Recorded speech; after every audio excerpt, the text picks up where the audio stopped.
Hello, Wonderland. Today is the Ides of March, and it's been a little while since I uploaded a video, recorded a video for that matter. Between the winter weather, had a work trip, had a family trip, neither of those was particularly conducive to making videos. So today, I took the day off. Weather is beautiful. It's in the 50s right now, but it's going up to, I think, mid-60s today. Clear skies. Spring is just about here. We had snow this last weekend, but I've been calling that winter's last hurrah. I think that was it for the real cold. So yeah, from here on it gets warmer and prettier, so I hope to be getting out more. Today I am at Dutch Gap Conservation Area, which is actually where I filmed my first video for this channel. Came back out here because it is a birding hotspot in the Richmond metropolitan area. So there's a wide variety of ecosystems here. We got marsh, lakes, swamp, forest, meadow, just about everything except mountains. But I'm here to give this thing a proper workout. If you can see that, hopefully. Back up a little. That is the Canon RF 800mm f11 IS STM lens. Yeah, I'll talk about that a little bit more later. But for now, I'm hearing lots of birds. Let me get to a good spot where I can see some.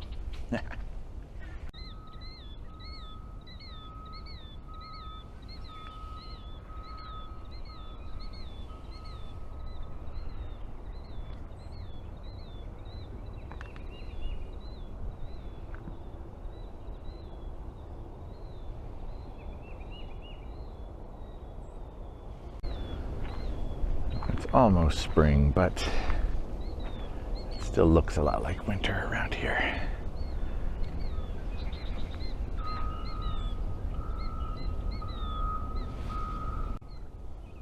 Talk about your seasonal variations. This is the spot where I did some drone video my last visit here. This was a lot wetter. I'll have to cut some of that footage in here to show the difference, but geez, all that stuff out there, that was all reeds and vegetation growing up. It's pretty barren right now. Quite a difference. Lots of birds though. Stay here for a minute and get some shots.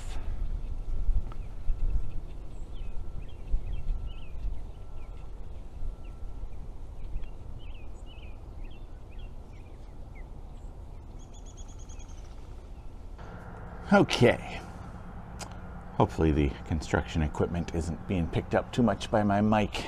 This Dutch Gap Conservation Center happens to be right next to the big coal-fired power plant for Richmond. And they're doing a lot of work on the fly ash field to clean it up, hopefully. So yeah, anyway. Okay, let's talk about the 800mm. I wanted to do a little bit of a review while I'm here and talk about why it may or may not be for you.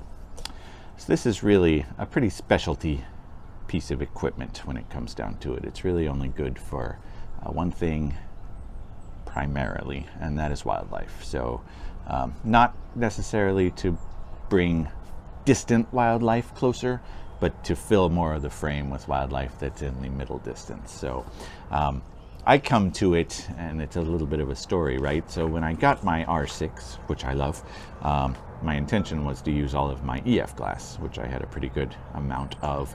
And I had the 100 to 400mm L lens for EF, and that was fantastic. That was a great lens.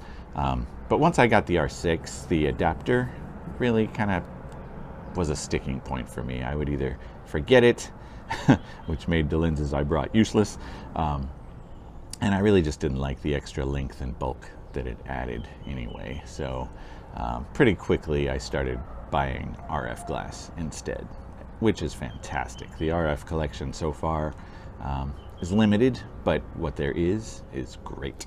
And it really works well with the internal sensor-based image stabilization in the R6, so really no complaints about any of that stuff other than the price.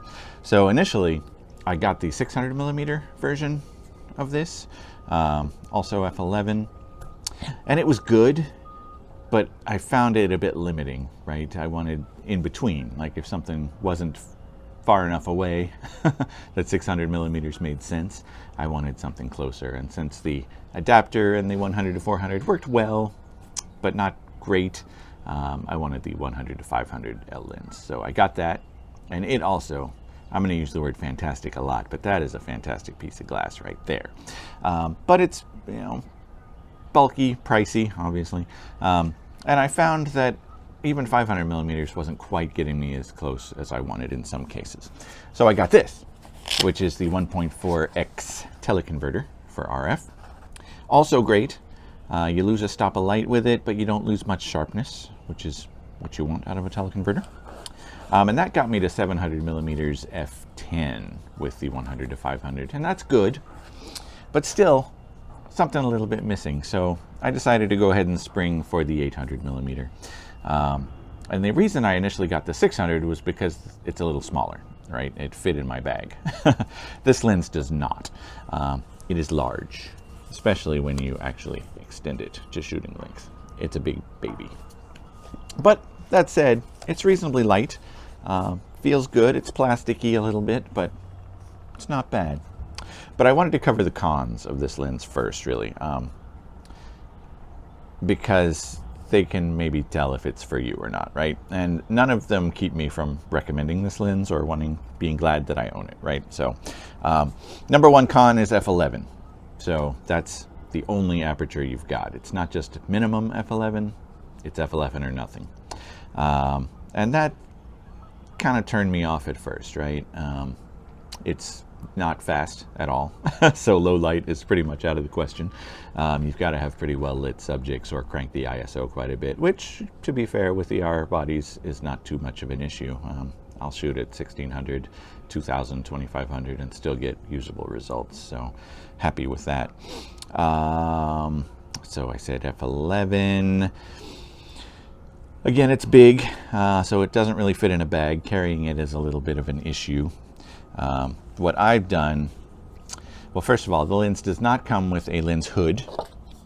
So I found one of those aftermarket on Amazon, which works well. Mounts forward and backwards for stowing. And I'll put the links to this stuff in my in the description, even though I'm not getting any credit for that. But I like to have a lens hood on a lens, both to keep the flare down, a little bit of protection. I think it's handy to be able to set the lens down like that, and the hood makes me feel better about doing so. So yeah, lens hood is good. And I also added this. So this lens does not come with any kind of tripod shoe. It's got a screw hole, tripod hole here, so you can mount it there, but it doesn't have a shoe or a foot like the 100 to 500 does. And I kind of like carrying the lens that way, especially with the camera attached. It's a little more balanced. So also on Amazon, I found this thing, which looks a little bulky, I know, but I realized, unlike the foot, which clamps around the lens, if I just got a foot like that, I wouldn't be able to mount in portrait orientation. So I got this to do that. So it'll mount vertical, and it can turn and mount horizontal and still be in the same axis, which is nice. And the little extra is a nice handle as well. But what I did for carrying, I used Peak Design's slide strap. So I put a couple of the little dongles on here so I can use that strap on this. And with the camera on, it balances fairly well. So I can recommend that.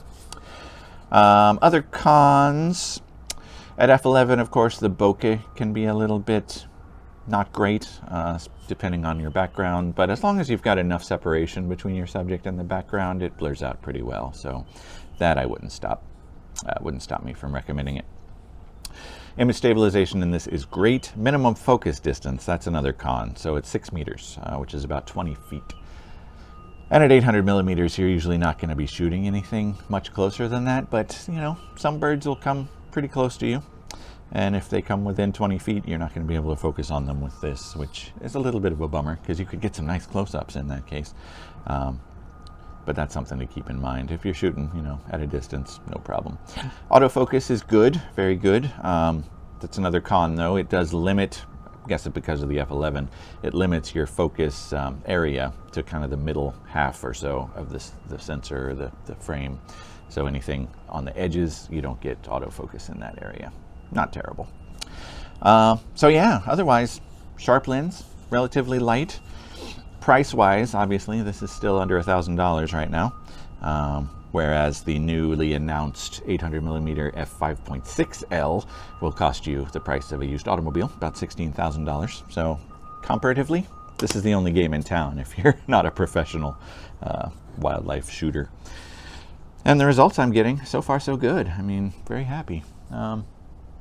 Yeah. So if you are looking for a long telephoto lens, a little bit limiting, but for the price, excellent. I would recommend it. And even over the 600mm, which is good as well, but if you're going to go long, why not go long? You just got to find a way to carry it. All right. So on that note, I'm going to continue. I've gotten some shots so far, which you've probably seen. I'm hearing lots of birds around. I know there's lots out here, so we'll see what we can find. Press onward. Oh, and I actually forgot to add, this lens actually does work with the teleconverters. So either the 1.4 or the 2X. Wouldn't recommend the 2X because that'll get your aperture down to f22, which is really not great for light. But with the 1.4, it becomes an 1120mm f16, which in daylight is good. I've taken a couple this morning, my first time actually trying that combination. So hopefully I'll get some more before I leave and we'll see what that looks like too. Yeah. So far, I think I'm more than halfway around the loop at this point. Not seeing a whole lot.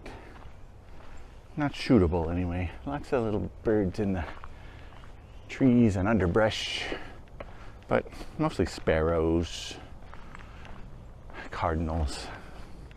Nice, but not that interesting.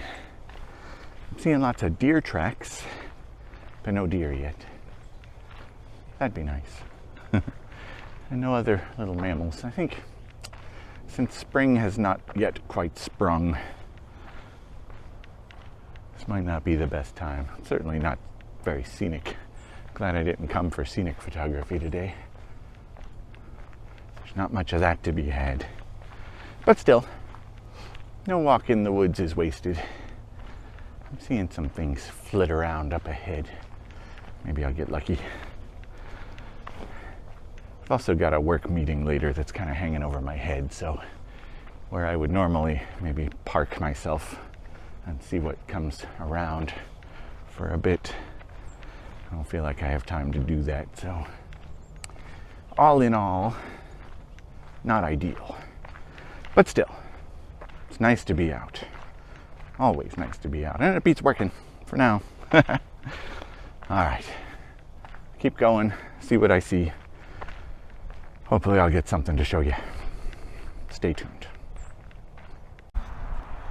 Okay. Plan B or C, or whatever this is. Had lunch, so I feel better. But the place I had in mind to go was the opposite direction from home. And I didn't really want to do that, so instead I've stopped at Pocahontas State Park, which is our nearest state park. And this is kind of a side entrance, kind of a fire road off of one of the roads around here. So not a main entrance to the park, but a nice little loop trail that I've walked before, though not at this time of year. But I've pretty much got it to myself as I expected, so maybe I'll see some critters that I can shoot with the camera, of course, out here. And then I can call it a day for this excursion. It's been good. It's beautiful out. I think it's up to like 73 actually. Much more springy than what we've had so far. So anyway, I'm going to do this little loop. I think it's about a mile probably. See if I see anything. I'll let you know. Okay. Still not much luck on the wildlife front. My Merlin app, which I need, told me I've heard some tufted titmice, pine warbler. I'm in kind of a pine forest, so that makes sense. But I only spotted them from a distance and then they took off, so nothing I've been able to shoot. But while I'm kind of doing a review of the 800, I thought we could talk macro a little bit. Not the first choice for a macro lens, obviously, since as I mentioned before, the minimum focus distance is about 20 feet. Usually you want to be closer than that to a macro subject, but if you can work with the 20 feet at 800 millimeters, the maximum magnification is actually 0.14 times, which is nowhere near macro, of course, but it's not too bad. So I've been snapping a couple pictures. I'll show you. See how a macro, quote unquote, looks like on the 800.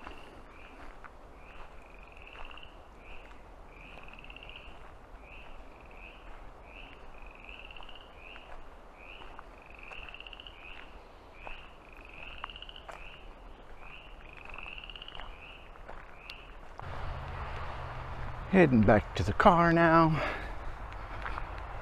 Didn't really see much else. Hear something. Yeah, we'll see. Anyway, it's been a nice little outing. I feel like I gave the 800 a decent workout. Gonna give it a thumbs up. Good addition to the stable.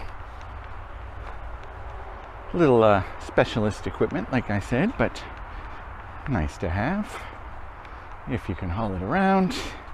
I've only had it for like 2 weeks, so I'll throw some other images on here from other outings around the backyard and in our woods behind our house. Got a few good birds back there. That's about it for now. Head home, relax for the rest of the day. Back to work tomorrow. Yay. All right. Till next time, be good to yourself and each other. Get out and wander.